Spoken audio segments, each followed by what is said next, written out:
Dulu, Angkatan Udara Republik Indonesia punya pesawat pembom menakutkan.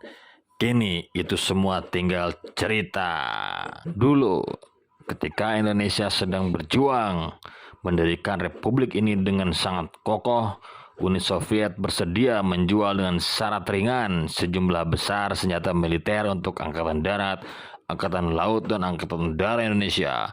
Dalam waktu singkat, Indonesia menjadi kekuatan militer terbesar di Asia Tenggara. Mayoritas alutsista yang dibeli dari Blok Timur itu merupakan alutsista untuk matra laut dan matra udara.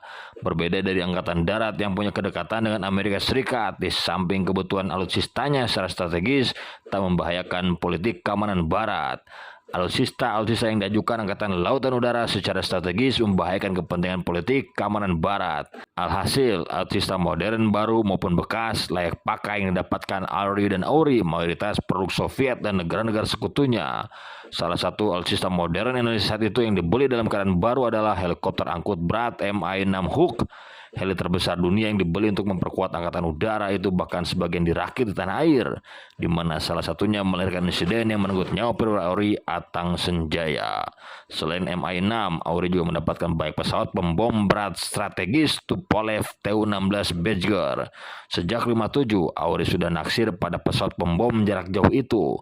Itu diutarakan oleh Letkol J. Salatun, perwira AURI yang juga menjabat sebagai sekretaris Dewan Penerbangan saat memberi masukan kepada Kepala Staf Angkatan Udara Marsikal Suryadi Suryadharma.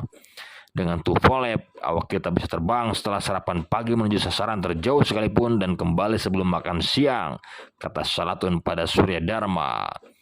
Namun butuh waktu lama bagi AURI untuk mendapatkannya, sebab sebelum tahun 60 Tupolev masih dalam pengembangan. Indonesia pun saat itu baru punya segelintir lapangan udara yang panjang landasannya bisa didarati Tupolev. Dan yang terpenting, Soviet belum bersedia menjual Tupolev ke negara non-sekutu dekatnya. Keadaan berubah pada tahun 60. Salatun yang ikut dalam rombongan Kepala Staf Angkatan Darat Jenderal Abdul Haris Nasution ke Moskow untuk membeli persenjataan dikenal dengan misi Nasution untuk operasi Mandala Trikora, mendapati Tupolev masuk dalam daftar persenjataan yang ditawarkan Uni Soviet. Karena Tupolev 16 kami berikan kepada Indonesia, maka pesawat ini akan kami berikan kepada negara sahabat lain, kata Menteri Luar Negeri Soviet Mikoyan.